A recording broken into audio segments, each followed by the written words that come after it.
सुबह के 9 बज रहे थे। आशा देवी, जो आज थकी और सहमी हुई लग रही हैं, धीमी आग पर अपने बेटे अमित के लिए पराठे बना रही हैं। आशा देवी दबी, लगभग फुसफुसाती आवाज़ में बोली, सारिका बेटा, पराठे बन गए हैं और गरम गरम गरम ही अच्छे लगते हैं। जल्दी से अमित की टिफ़िन में। इससे पहले कि वो पराठा पलटने के लिए हाथ बढ़ाती, सारिका तेज़ी से दरवाजे से प्रवेश करती है। उसने महंगे ब्रांडेड ट्रैक सूट पहने हैं और हाथ में प्रोटीन शेक है। उसके चेहरे पर सुबह की जल्दबाजी के साथ साथ एक अजीब सा अधिकार का भाव है। सारिका बोलती है कि माँ जी, मैंने कितनी बार कहा है, जब तक मैं ना कहूँ मेरे किचन में मत आया करो। आपको बात एक बार में समझ नहीं आती क्या? ये कौन सा ज़माना है? आप अभी भी सरसों के तेल में ये अनहेल्दी पराठे तल रही हैं। आपको अपनी सेहत की फ़िक्र नहीं, पर मुझे है। मेरे किचन में अब सब चीज़ें ऑलिव ऑयल में बनेंगी। ये मैंने आपसे साफ साफ कहा था। आशा देवी अचानक से हैरान और डर कर पीछे हट गई। उनके हाथ में पलटा कांपने लगा। आशा देवी, बेटा, मैं तो बस अमित के लिए, उसे ये पराठे बहुत पसंद है। मुझे लगा पसंद? उसकी पसंद अब बदल चुकी है माँ, और उसकी नई पसंद मैं हूँ। और मेरी पसंद है कि वो हेल्दी खाए, जो उसके कैरियर के लिए ज़रूरी है। और सुनिए, ये अलमारी, इसमें आपका कोई लोकल या बासी सामान नहीं रहेगा। ये फ्रिज मैंने अपनी पसंद से अमित के स्टैंडर्ड को मैच करने के लिए लगवाया है, और इसमें सिर्फ इम्पोर्टेड चीज़ें रहेंगी। वो गुस्से से बोल ही रही थी कि तभी रमेश जी रसोई के दरवाजे पर आकर खड़े हो गए। उनकी आवाज़ में संयम था, पर इरादा स्पष्ट था। रमेश जी बोले, सारिका, ज़रा धीरे बात करो। ये घर हम सबका है, और रसोई हमेशा से घर की मुखिया की जगह रही है। आवाज़ सुनकर सारिका तुरंत पीछे की तरफ देखती है। उसका गुस्सा और आंखों की नफरत पल भर में गायब हो जाती है। उसके चेहरे पर तुरंत चालाकी भरी मीठी मुस्कान आ जाती है। कहती है, ओ डैडी, गुड मॉर्निंग। आप तो जानते हैं, मैं बस हाइजीन की बात कर रही हूँ। मम्मी जी की चीज़ें थोड़ी पुरानी होती हैं ना, इसलिए मैं कह रही थी कि वो अपनी चीज़ें छोटे वाले फ्रिज में रखें, ताकि क्रॉस कंटामिनेशन ना हो। उसकी बात सुनकर रमेश जी सीधे उसकी आंखों में देखते हैं। वो जानते हैं कि ये सिर्फ दिखावा है। रमेश जी कहते हैं, और ये नया फ्रिज किसकी कमाई से आया है सारिका? क्या ये फ्रिज लेने की अभी ज़रूरत थी तुम्हें? याद है, अभी 2 महीने पहले ही एक नया फ्रिज लिया गया था, और ये अब फिर से? क्या घर में हर चीज़ तुम्हारे कहने पर ईएमआई पर आती रहेंगी? सारिका कहती, डैडी, आप भी ना, पहले वाला फ्रिज वैसे भी बेकार हो गया है। मुझे तो बिल्कुल भी अच्छा नहीं लगता, और इतना तो छोटा सा है, इसलिए मैंने नया लिया है। वैसे भी अमित का प्रमोशन होने वाला है, और हमें उस स्टैंडर्ड को मेंटेन करना होगा। मैंने नया फ्रिज ईएमआई पर लिया है, ताकि अमित को अच्छा फील हो। और हाँ, अमित की सैलरी से जो ईएमआई कटती है, वो भी उसी के स्टैंडर्ड को बढ़ाने के लिए है। मैं तो बस उसे सपोर्ट कर रही हूँ। सारिका की ये बनावटी चापलूसी भरी मुस्कान और आत्मविश्वास देखकर रमेश जी वो कुछ बोल नहीं पाए। उन्हें लगा जैसे वो अपनी बात अमित को बताए बिना साबित नहीं कर पाएंगे। तभी लिविंग रूम से अमित की आवाज़ आई। अमित ने कहा, डैडी, मेरी फाइल नहीं मिल रही है, और मुझे ऑफिस के लिए लेट हो रहा है। रमेश जी ने तुरंत पलटकर आशा देवी की तरफ देखा। वो समझ गए कि ये सही समय नहीं है बहस करने का। उन्होंने जल्दी से आशा देवी की तरफ इशारा करते हुए दबे स्वर में कहा, आशा, तुम जल्दी से अमित के लिए पराठे और चाय ले आओ, जल्दी करो। आशा देवी ने सिर्फ हाँ में सिर हिलाया और दबे पांव पराठे सेकने के लिए मुड़ी। रमेश जी एक गहरी सांस लेकर सिर हिलाते हुए अमित को जवाब देने के लिए रसोई से बाहर निकल गए। जैसे ही रमेश जी की परछाई दरवाजे से गुजरी, सारिका का चापलूसी भरा चेहरा तुरंत क्रोध और नफरत में बदल गया। उसने एक पल भी देर नहीं की और तेजी से आशा देवी के बिल्कुल पास आ गई, जो डर के मारे पीछे हटने लगी। सारिका ने गुस्से से पर दबी आवाज में कहा, ओहो, बहुत हिम्मत आ गई है आपके अंदर। कल ही आपको बोला था ना कि मेरे किचन में कदम मत रखना। आपको लगता है कि डैडी जी के सामने खड़े होकर मेरा विरोध करेंगी तो मैं डर जाऊंगी।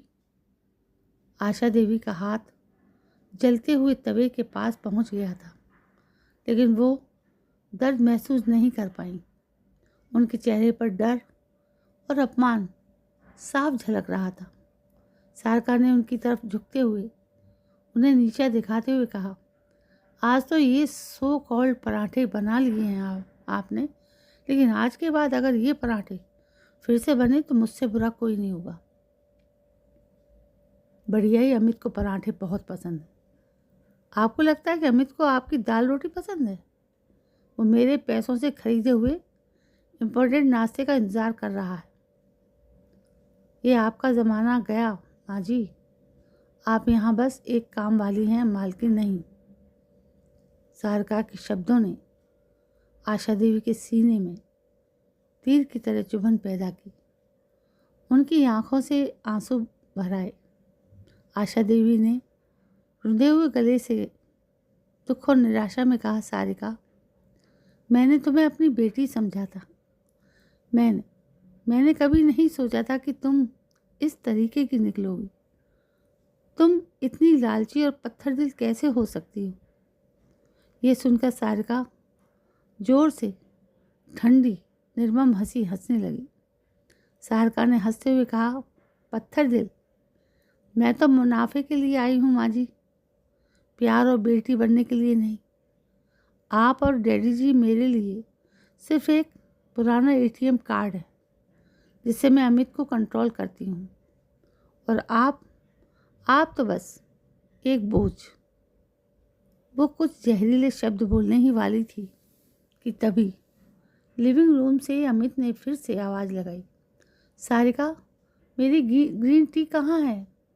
सारिका की आंखों में फिर से चालाकी लौट आई। उसने आशा देवी को एक धमकी भरी घूरन दी। सारिका ने आशा देवी के कान के पास झुककर फुसफुसाते हुए कहा, गंभीर चेतावनी दी, सुना? अमित को अब मेरी आवाज़ पसंद है। अगर अगली बार डैडी के सामने तुमने मेरी इज्जत खराब करने की कोशिश की, या अगर मैंने तुम्हारी शक्ल इस किचन में दोबारा देखी, तो याद रखना, तुम्हारा एटीएम कार्ड नहीं, तुम्हारी पेंशन की पासबुक हमेशा के लिए गायब हो जाएगी। ये कहकर सारिका ने अपने बाल झटके और एक मोहक मुस्कान पहनकर हवा में इठलाते हुए रसोई से बाहर अमित के पास चली गई। पीछे छोड़ गई कांपती हुई आशा देवी को, जिनकी आंखों से आंसू अब चुपचाप बह रहे थे। उन्हें याद आया जब अमित छोटा था तब वो हर पराठा अपने हाथ से तोड़कर उसे खिलाती थी। उन्हें याद आया कि अमित की हर परीक्षा से पहले रात भर जाकर उसके लिए पढ़ना, उसके सिर पर प्यार से हाथ फेरना। उनके जीवन का पूरा कैनवास सिर्फ एक ही रंग से रंगा था, वो था अमित का प्यार और खुशी। मैंने तो सिर्फ यही चाहा था कि मेरा बेटा खुश रहे। अच्छी नौकरी मिल गई, सब अच्छा हो गया। फिर मैंने बड़ी धूमधाम से उसकी शादी करवाई। सारिका को जब पहली बार देखा था तो उसकी मुस्कान में मुझे एक भोलापन दिखा था। लगा था ये घर में रोशनी लाई।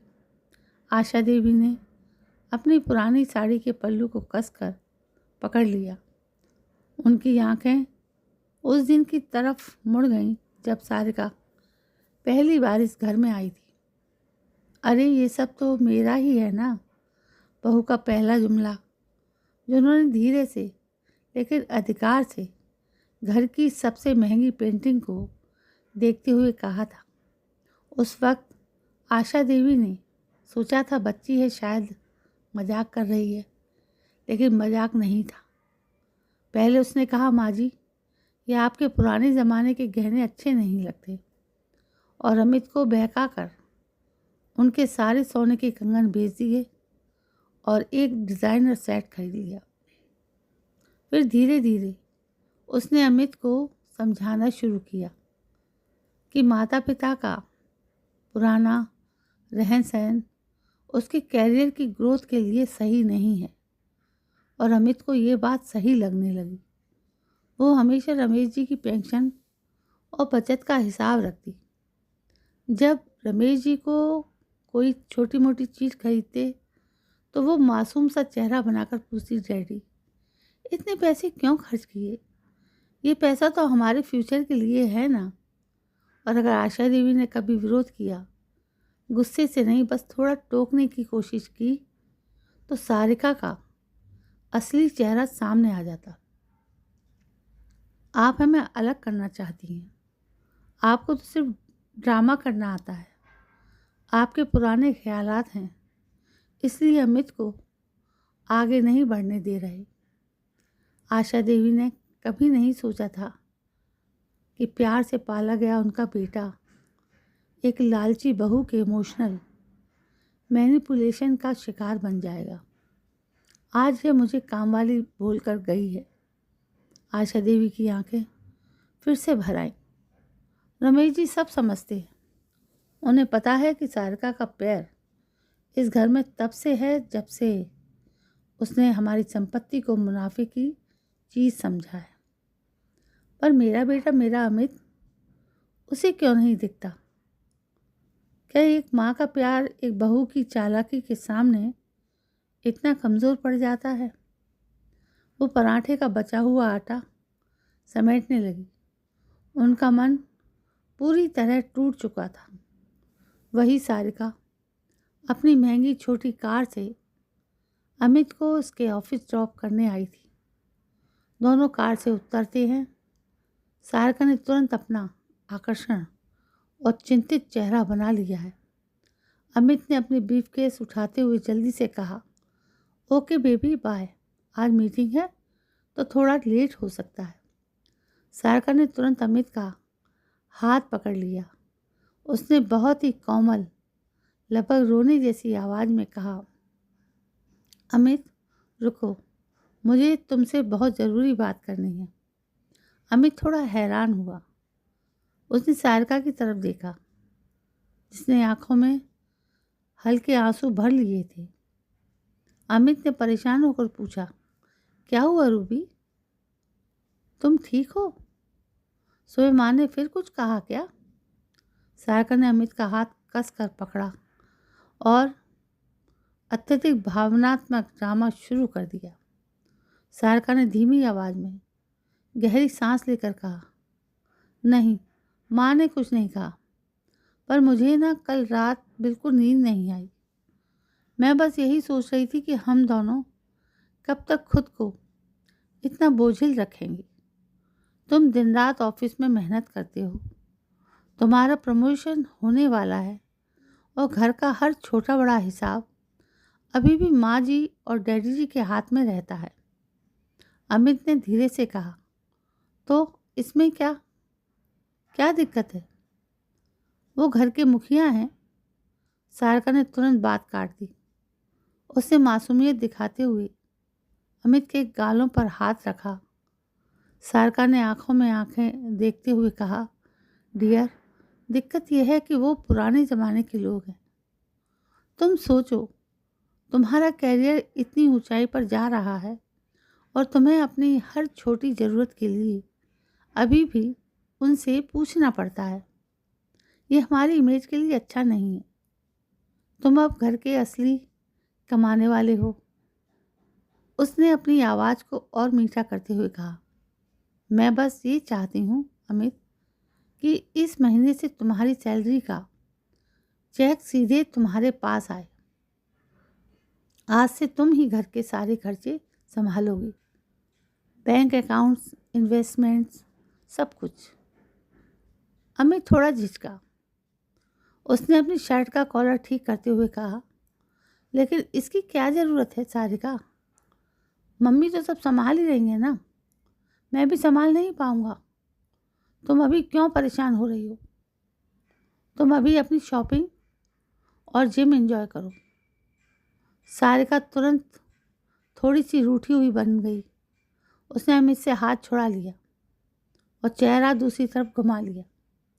सारिका ने नाराज़गी दिखाते हुए कहा, बस यही तो दिक्कत है अमित, तुम मुझे गैर जिम्मेदार समझते हो।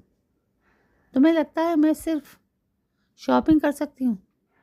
मैं तुम्हारी पत्नी हूँ, मुझे भी तुम्हारे लिए और हमारे भविष्य के लिए फैसला लेने का अधिकार है। मुझे लगता है कि घर के सारे फैसले लेने की जिम्मेदारी अब हमें संभालनी चाहिए ताकि हम तेज़ी से ग्रो कर सकें। अमित अपनी पत्नी की नाराज़गी से डर कर और उसके भविष्य और जिम्मेदारी जैसे शब्दों से प्रभावित हो गया। वो सारिका को दुखी नहीं देख सकता था। अमित ने जल्दी से सारिका को गले लगाया और प्यार से कहा, ओ माई स्वीट, मैं जानता हूँ तुम सबसे ज़्यादा जिम्मेदार हो। ठीक है, ठीक है, प्लीज़ अब नाराज़ मत हो। मैं आज ही ऑफिस में बोल दूंगा कि मेरी सैलरी सीधे तुम्हारे अकाउंट में आए। तुम ही सारे खर्चे संभालना और हाँ, सारा इन्वेस्टमेंट भी तुम ही देखना। सारिका के चेहरे पर तुरंत खुशी और जीत की लहर दौड़ गई, जिसे उसने तुरंत छुपा लिया और एक सधी हुई मुस्कान में बदल दिया। सारिका ने अमित के माथे पर चूमते हुए कहा, थैंक यू अमित, तुम सच में मेरे सबसे अच्छे हस्बैंड हो। तुम देखना हम दोनों मिलकर इस घर को कितनी ऊंचाई पर लेकर जाएंगे। अब जाओ और अपनी मीटिंग रॉक करना। जैसे ही अमित कार से दूर हुआ, सारिका तुरंत वापस कार की तरफ मुड़ी। उसकी मुस्कान अब और भी चौड़ी हो गई थी। उसने एक गहरी सांस ली, जैसे उसे कोई बहुत बड़ा खजाना मिल गया हो। उसकी आंखों में अब साफ साफ लालच की चमक थी। डाइनिंग टेबल पर रात का खाना लगा है। सारिका के चेहरे पर अब स्थायी रूप से एक विजेता की मुस्कान है। अमित अपनी माँ के बनाए साधारण खाने की तारीफ कर रहा है, जबकि सारिका मेज पर रखे महंगे सॉस की तरफ इशारा कर रही है। अमित ने आशा देवी से कहा, वाह माँ, आज आपने आलू गोभी बहुत अच्छी बनाई। इसका स्वाद कोई नहीं मैच कर सकता। सारिका ने तुरंत बीच में टोक दिया।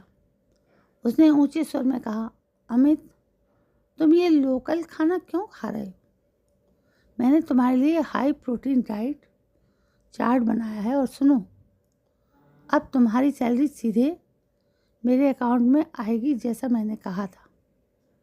अमित ने सारिका की तरफ देखते हुए कहा, हाँ, मैंने एचआर को बोल दिया है। तुम कितनी केयरिंग हो। सारिका ने रमेश जी और आशा देवी की तरफ एक विजयी निगाह से देखा। सारिका ने अधिकार जताते हुए कहा, तो डैडी और माँ जी, अब जबकि अमित और मैं घर के आर्थिक मामले संभाल रहे हैं, मैं चाहती हूँ कि कुछ कठोर फैसले लिए जाए। रमेश जी ने स्थिर आंखों से सारिका की तरफ देखा। उन्होंने शांत स्वर में पूछा, कैसा फैसला? सारिका ने हंसते हुए कहा, देखिए डैडी जी, ये घर हमारे भविष्य के लिए है। ना कि अतिरिक्त खर्चों के लिए। मैंने देखा है कि यहाँ बहुत फिजूल खर्ची हो रही है। माँ जी, आप सुबह शाम अपने दोस्तों के साथ जो किटी पार्टी करती हैं उस पर बहुत पैसा बर्बाद होता है। आज से आपकी किटी पार्टी बंद। आशा देवी का मुंह खुला रह गया। उनका यही एकमात्र सामाजिक सहारा था। उन्होंने दुख से कहा, सारिका, वो तो बस कुछ घंटे मन बहलाने के लिए। सारिका ने उन्हें बीच में ही काट दिया। उसने अब आशा देवी पर सीधा हमला बोला। सारिका ने तल्खी से कहा, मन बहलाना और उसका खर्च कौन उठाएगा? और माँ जी, आपने अपनी पुरानी साड़ी की मरम्मत पर जो पैसा खर्च किया वो क्यों? अब आप कोई बाहर के फंक्शन में तो जाती नहीं है, तो नई साड़ी की क्या ज़रूरत? याद रखिए, अब हर छोटे खर्चे का हिसाब मुझे देना होगा। अमित ने थोड़ा असहज महसूस किया। उसने सारिका से कहा, ये क्या बात हुई? ये सब तो माँ के निजी खर्च हैं। सारिका तुरंत अमित के गाल पर हाथ रखकर उसे मैनिपुलेट करने लगी। सारिका ने मीठी आवाज़ में कहा, डियर, मैं बस तुम्हारे भविष्य की बचत कर रही हूँ। अब जब तुम घर चला रहे हो तो तुम्हें समझना होगा, हर रुपया बचाना ज़रूरी है। फिर उसने रमेश जी की तरफ मुड़कर सबसे बड़ा वार किया। सारिका ने चालाकी से कहा, और डैडी, मैंने हिसाब लगाया है। आपकी पेंशन का पूरा पैसा वो तो घर की मुख्य आय है। मैं सोच रही थी कि अब अमित और मैं ये घर चला रहे हैं तो आप अपनी पूरी पेंशन हर महीने की पहली तारीख को मेरे अकाउंट में ट्रांसफ़र कर दिया करें। ये आपके लिए भी अच्छा है। आपको बैंक जाने की मेहनत नहीं करनी पड़ेगी। रमेश जी का चेहरा गंभीर हो गया। उन्हें लगा कि सारिका ने अब एटीएम की बजाय उन्हें चेकबुक ही बना दिया। रमेश जी ने गंभीर स्वर में कहा, और अगर मैं अपनी पेंशन तुम्हें ना दूं तो क्या होगा? सारिका ने खतरनाक मुस्कान दी। सारिका ने धीरे से कहा, तो कुछ नहीं होगा डैडी, बस घर में खाना थोड़ा सादा बनने लगेगा और जो दवाइयाँ आपको पसंद हैं शायद वो थोड़ी महंगी लगने लगेंगी। और हाँ, अगर अमित को पता चला कि आप घर के खर्चों में योगदान नहीं कर रहे हैं तो उसे अच्छा नहीं लगेगा, क्योंकि मैंने उसे बता दिया है कि अब ये घर हम तीनों यानी सिर्फ सारिका और अमित की जिम्मेदारी है। आशा देवी ये सुनकर रोने लगी। उन्हें लगा कि अब उनके पास ना पैसे की आज़ादी है, ना सामाजिक मान सम्मान की। अमित, जो अपनी पत्नी के मैनेजमेंट स्किल से प्रभावित था, ने दखल दिया। उसने अपने पिता से कहा, डैडी, सारिका सही कह रही है। अगर आप घर में सहयोग करेंगे तो मुझे बहुत अच्छा लगेगा। ये आपकी नैतिक जिम्मेदारी है। अमित के मुंह से नैतिक जिम्मेदारी सुनकर रमेश जी को अपनी योजना शुरू करने की ताकत मिली। उन्होंने समझ लिया कि बेटे की आंखें खोलने के लिए अब सिर्फ पैसे की कमी ही काम करेगी।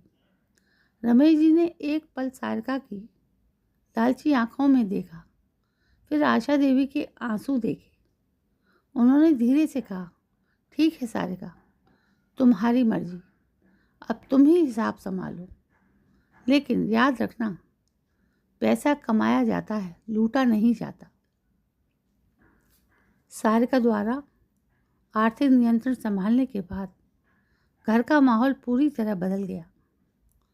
रसोई में हर चीज़ अब पैसे और खर्च के हिसाब से हो रही है। एक दोपहर आशा देवी ने रमेश जी के लिए धीमी आंच पर थोड़ी सी दाल बनाई, क्योंकि डॉक्टर ने उन्हें हल्का खाने को कहा था। सारिका रसोई में आई। उसने दाल के बर्तन को देखा। सारिका ने ऊंची आवाज़ में कहा, माँ जी, ये क्या है? इतनी सारी दाल? आपको पता है एक कटोरी दाल बनाने में कितने पानी और गैस की बर्बादी होती है। क्या आप जानबूझकर हमारा बजट बिगाड़ना चाहती हैं?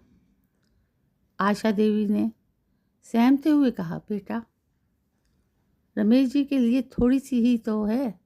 उन्हें डॉक्टर ने सागर ने तुरंत आशा देवी के बीच में टोक दिया। उसने तल्खी से कहा, डॉक्टर डॉक्टर तो बहुत कुछ बोलते हैं, लेकिन घर का हिसाब मुझे देखना है। आज से आप दोनों सिर्फ 2 रोटी और 1 कटोरी सादी सब्जी खाएंगे। अगर आपको स्पेशल डाइट चाहिए तो मैं आपको बाज़ार से लाकर दूंगी। अपने हाथ से बनाकर गैस बर्बाद मत कीजिए। एक शाम रमेश जी को बाज़ार से अपने चश्मे का नंबर बदलवाना था। इसके लिए उन्हें छोटे मोटे 500 रुपये की ज़रूरत थी। रमेश जी ने हिसाब करके सारिका से कहा, सारिका, मुझे चश्मा बदलना है, 500 रुपये चाहिए। सारिका ने तुरंत अपना फ़ोन उठाया और बैंक स्टेटमेंट देखने लगी। उसने नाक मुँह सकोड़ते हुए कहा, 500 रुपये? किस लिए? अभी पिछले साल तो बनवाया था। क्या ज़रूरी है हर साल ये छोटे मोटे फालतू खर्चे करना? अमित दिन रात काम करता है और आप लोग बस पैसे खर्च करने का बहाना ढूंढते हैं। रमेश जी को गुस्सा आया, पर उन्होंने खुद को शांत रखा। उन्होंने कहा, बेटी, ये ज़रूरी खर्च है, मुझे साफ नहीं दिख रहा। सारिका ने हंसते हुए कहा, उन्हें नीचे दिखाया। उसने उपहास करते हुए कहा, ज़रूरी? अब आप घर की सारी जिम्मेदारी खुद उठाएंगे, तब ज़रूरी और गैर ज़रूरी का पता चलेगा। अभी मैं आपको 250 रुपये देती हूँ। बस, आखिर आपने ही तो कहा था कि आप भी घर में सहयोग करेंगे। सारिका ने जानबूझकर आशा देवी के सामने 250 रुपये उनके हाथ में फेंक दिए, जैसे वो कोई भिखारी हो। एक दिन आशा देवी ने सालों पुरानी अपनी एक साड़ी निकाली और उसे पहनने की कोशिश कर रही थी। सारिका ने उन्हें देखा और हंस पड़ी। सारिका ने हंसते हुए कहा, ओहो माँ, ये आपके मायके का ज़माना है।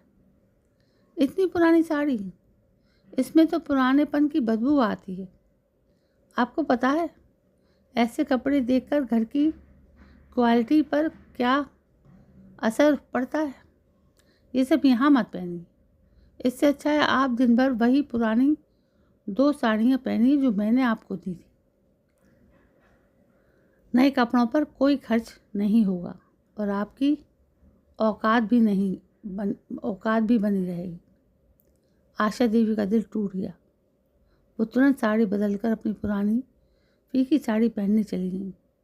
उन्हें लगा अब इस घर में सांस लेने की भी इजाज़त सारिका से पूछकर लेनी पड़ेगी। रमेश जी ने दूर से ये सब देखा। उन्होंने समझ लिया कि सारिका का अहंकार अब चरम पर है और वो हर छोटे बड़े तरीके से उन्हें अपमानित कर रही है। लेकिन उन्हें समझ नहीं आ रहा था कि वो क्या करें, क्योंकि उनका बेटा भी उनका साथ नहीं दे रहा था। रात को डाइनिंग टेबल पर खाना लगा है। आज सिर्फ 2 पतली रोटियां और पानी वाली सादी सब्जी बनी है। सारिका और अमित अपने सामने महंगी सलाद और प्रोटीन वाली चीज़ें लेकर बैठे हैं। आशा देवी और रमेश जी की प्लेटें अलग थीं। आशा देवी चुपचाप अपनी रोटियां तोड़ रही थी। उन्हें बहुत भूख लगी थी, पर सारिका की मौजूदगी में खाना गले से नीचे नहीं उतर रहा था। सारिका ने अपनी प्लेट से अमित को विदेशी चीज़, एक्सोटिक चीज़ खिलाते हुए कहा, देखो अमित, ये होता है क्लास। ये सब खाने के लिए कमाना पड़ता है, जो सिर्फ तुम ही कर रहे हो। तभी अमित ने गलती से अपनी पानी वाली सब्जी का थोड़ा सा हिस्सा डाइनिंग टेबल पर गिरा दिया। सारिका तुरंत तड़प उठी और चिल्लाई, अमित, देखो क्या किया तुमने। ये इतनी महंगी डाइनिंग टेबल है, ध्यान से खाया करो। अमित ने जल्दी से टिश्यू पेपर उठाना चाहा, लेकिन सारिका ने तुरंत आशा देवी की तरफ इशारा किया। सारिका ने आशा देवी की तरफ मुंह बनाकर जोर से कहा, अरे माँ जी, आप यहाँ क्यों बैठी हैं? आप उठिए। आपको नहीं पता कि आपका असली काम क्या है? आप ये गंदगी साफ कीजिए। वैसे भी आप पूरे दिन बैठी रहती हैं, ये तो आपका काम है। आशा देवी का शरीर सन्न रह गया। वो बेटे और बहू के सामने अपमान से जमीन पर गड़ी जा रही थी। रमेश जी ने मुट्ठियां कस ली थी। आशा देवी ने लड़खड़ाते हुए कहा, बेटा मैं अभी साफ कर देती हूँ। उन्होंने जैसे ही झुककर टिश्यू पेपर उठाया, सारिका ने उन्हें टोक दिया। सारिका ने उपहास करते हुए कहा, रुको, ये टिश्यू पेपर भी महंगे आते हैं, इन पर पैसे खर्च होते हैं माँ जी। आपको आदत है ना पुरानी चीज़ों की। जाओ जाओ, रसोई से वो फटा हुआ कपड़ा लाओ जिससे तुम पुराने बर्तन साफ करती हो। वही ठीक है इन गंदे कामों के लिए। अमित ने देखा कि माँ की आंखों में पानी भरा है। उसने धीरे से सारिका से कहा, ये क्या कर रही हो तुम? मैं साफ कर लेता हूँ। सारिका ने तुरंत अमित का हाथ थाम लिया। उसने झूठा प्यार दिखाते हुए कहा, नहीं अमित, तुम क्यों करोगे? तुम हाथ गंदे करोगे? तुम्हारा हाथ तो पैसा कमाता है, और ये काम ये तो फालतू लोगों का है जिनका घर में कोई काम नहीं। उसका इशारा साफ तौर पर आशा देवी की तरफ था।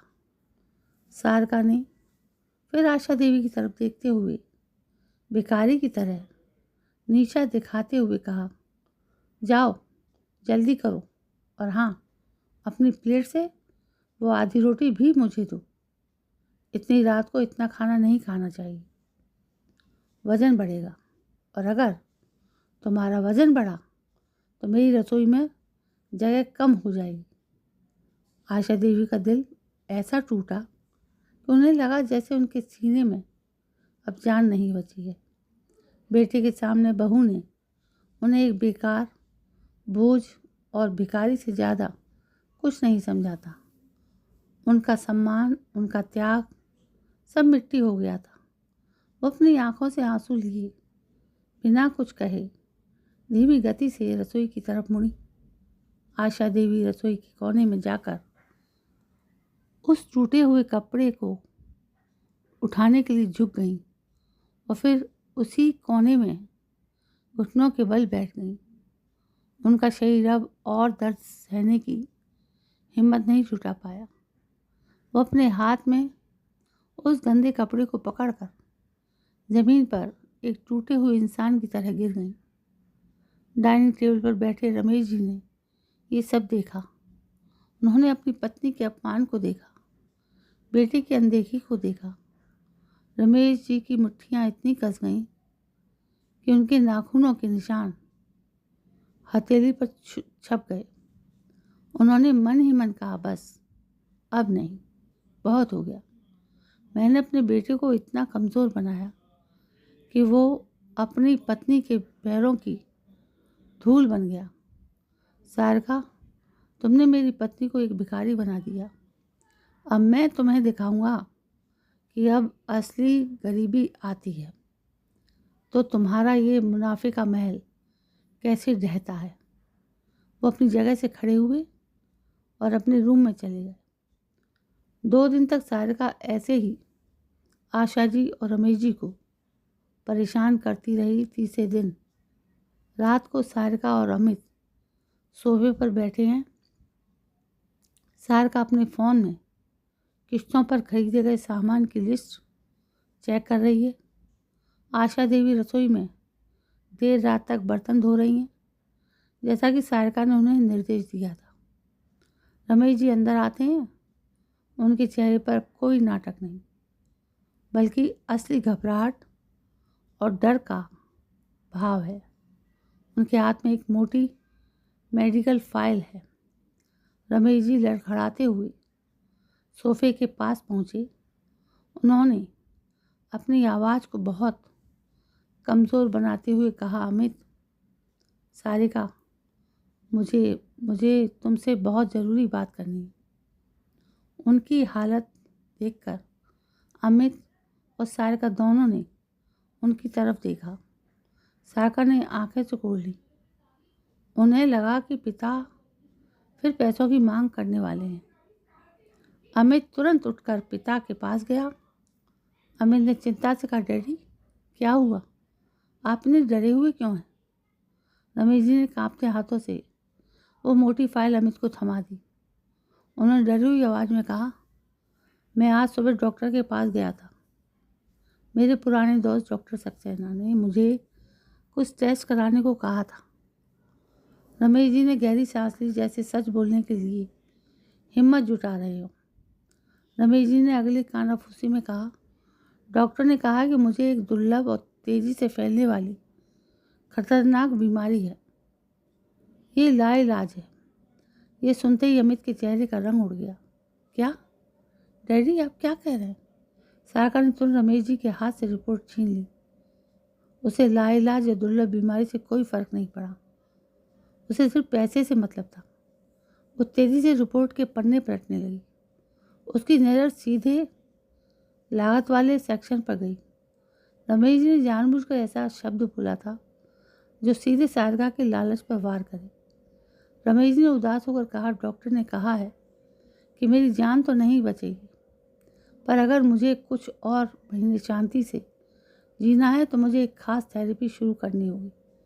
उस थेरेपी की शुरुआती खर्च 10 लाख रुपए है। तुरंत, इसी हफ्ते। 10 लाख रुपए? सुनते ही सारिका के हाथ से रिपोर्ट धड़ाम से नीचे गिर गई। सारिका का चेहरा सफ़ेद पड़ गया और उसकी आंखों से अब लालच नहीं बल्कि भयानक डर झलक रहा था। 10 लाख रुपए? ये तो अमित की 1 साल की बचत से ज़्यादा है, जिस पर वो खुद कब्जा करने का सपना देख रही थी। अमित ने रिपोर्ट उठाई और आंखों में आंसू लिए हुए कहा, 10 लाख? मैं करूँगा डैडी, हम सब करेंगे। ये सब ठीक हो जाएगा। तभी सारिका ने अमित का हाथ कसकर पकड़ लिया। उसका सारा प्यार का नाटक एक पल में उतर गया। उसकी आवाज़ अब कठोर और स्वार्थी थी। सारिका ने चिल्लाकर कहा, नहीं, 1 रुपया भी नहीं। अमित और रमेश जी दोनों ने चौंक कर सारिका की तरफ देखा। सारिका ने रमेश जी की तरफ गुस्से से देखा। उसने कठोरता से कहा, डैडी, क्या मजाक है ये? लाइलाज बीमारी पर 10 लाख क्यों खर्च करें जब पता है कि रिजल्ट 0 है? तो पैसा बर्बाद क्यों करना? क्या आप चाहते हैं कि आपके मरने से पहले आप अमित को सड़क पर ले आए? रमेश जी ने अपने नाटक को और ऊंचा किया। उन्होंने दुख से कहा, सारिका, ये मेरा जीवन है, मुझे दर्द हो रहा है। सारिका ने क्रूरता की सारी हदें पार कर दी। सारिका ने जोर से कहा, जीवन? आपका जीवन और मेरा भविष्य? आप मुझे बताइए, अगर ये 10 लाख आज आपकी थेरेपी पर चला गया तो अमित के प्रमोशन के बाद हम तो नया फ्लैट लेने की सोच रहे हैं, वो कैसे होगा? ये पैसे मेरे हैं। मैं इस घाटे वाले निवेश पर 1 फूटी कौड़ी भी नहीं दूंगी। आप अपनी पेंशन से लीजिए, पर वो भी तो आपने मुझे दे दी है ना। सारिका ने अमित की तरफ मुड़कर डर से कांपते हुए कहा, अमित सुनो, तुम्हें पता है अगर हम डैडी के इलाज पर पैसा खर्च करेंगे तो हमें अपना पूरा बैंक बैलेंस खाली करना पड़ेगा। और सुनो, डॉक्टर ने ये भी कहा होगा कि ये बीमारी खानदानी हो सकती है। अगर तुम इस घर में रहे तो तुम्हें भी हो जाएगी। हमें इस घर से अलग हो जाना चाहिए। किचन के दरवाजे पर खड़ी आशा देवी ने ये सब सुना। वो वहीं गिरते गिरते बची। उन्हें लगा कि सारिका ने केवल पैसे के लिए उसके पति को मरने के लिए छोड़ दिया है, लेकिन अमित, जो अब तक अंधा था, अचानक ठहरा। उसने पहली बार अपनी पत्नी को इतनी लालची, स्वार्थी और निर्दयी बात करते सुना था। उसने देखा कि उसका पिता मर रहा है और उसकी पत्नी को केवल फ्लैट और भविष्य के पैसे की चिंता है। अमित ने अपनी पत्नी की तरफ देखा। उसके चेहरे पर अब गुस्सा नहीं, बल्कि गहरा सदमा था। अमित ने कांपते हुए अविश्वसनीयता से कहा, सारिका, तुम्हारी मैंने हर बात सुनी और मानी है, लेकिन तुम मेरे पिता को मरने के लिए छोड़ रही हो, सिर्फ पैसों के लिए। अमित ने अपनी पत्नी की तरफ देखा। उसका चेहरा सफ़ेद पड़ चुका था। वो विश्वास नहीं कर पा रहा था कि जिस पत्नी को वो अपना भविष्य मानता था, वो इतनी जहरीली हो सकती है। अमित ने निराशा में कहा, तुम ये कैसे कह सकती हो? वो मेरे डैडी हैं। मैं सब कुछ बेच दूंगा, पर उन्हें कुछ नहीं होने दूंगा। ये सब कुछ मैंने उनके लिए ही किया है। सारिका, जो अपने नुकसान की डर से बौखला गई थी, ने अमित को कस कर पकड़ा। सब कुछ बेच दोगे? तुम्हारा फ्लैट का सपना, मेरी किस्तें? तुम पागल हो गए हो? तुम अपनी मेहनत का पैसा इस फालतू बीमारी पर नहीं लगा सकते। तुम्हें पता है, अगर डैडी मर गए तो हमें इंश्योरेंस और उनकी सारी संपत्ति मिलेगी, पर अगर हमने 10 लाख खर्च कर दिए तो हमें कुछ नहीं मिलेगा। हमें प्रैक्टिकल होना पड़ेगा। अमित, ठीक इसी पल रमेश जी का नाटक खत्म हुआ। उनके चेहरे से कमजोरी का भाव गायब हो गया। उनकी आवाज़ अब कांप नहीं रही थी, बल्कि एक रिटायर्ड अधिकारी की तरह कठोर और सशक्त थी। बस सारिका, एक शब्द भी और नहीं। उनके अचानक बदले हुए व्यवहार से सारिका और अमित दोनों चौंक गए। रमेश जी जोर से हंसते हुए कहा, तुम्हारी यही व्यवहारिकता सोच सुननी थी मुझे।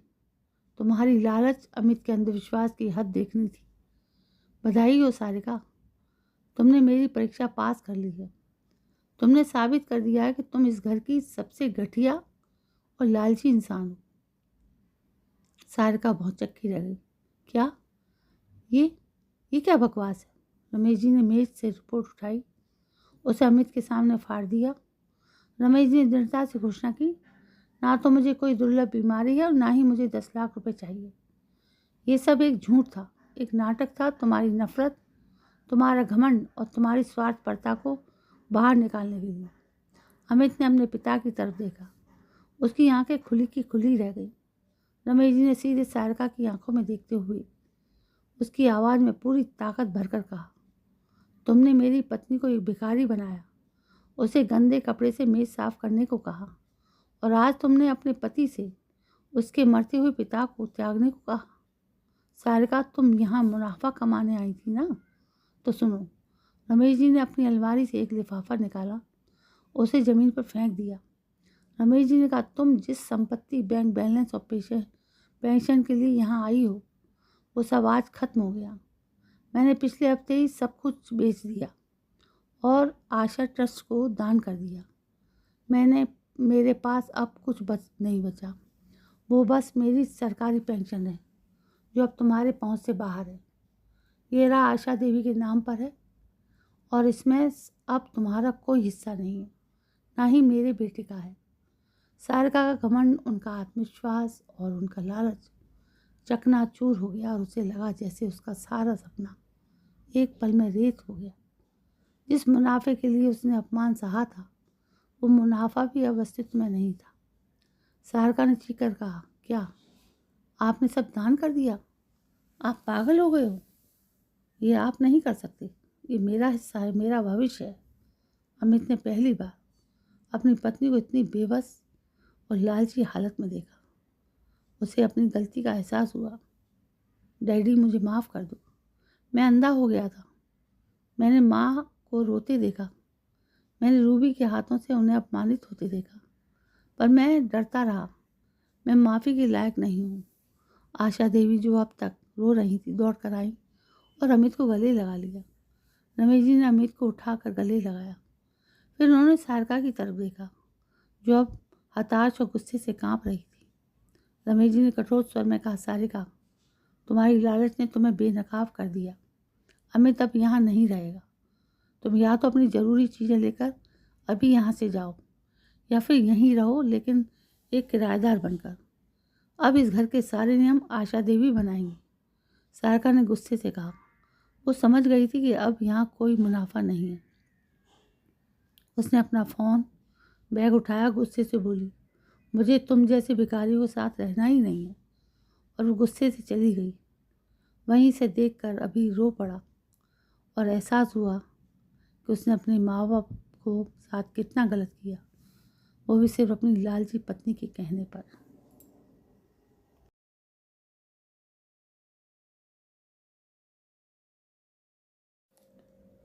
तो दोस्तों, ये कहानी यहीं पर समाप्त होती है। आपने देखा एक बहू कितनी लालची बन गई थी, कि उसने कितनी हदें पार कर दी थी। तो दोस्तों, इस कहानी को ज़्यादा से ज़्यादा शेयर करना।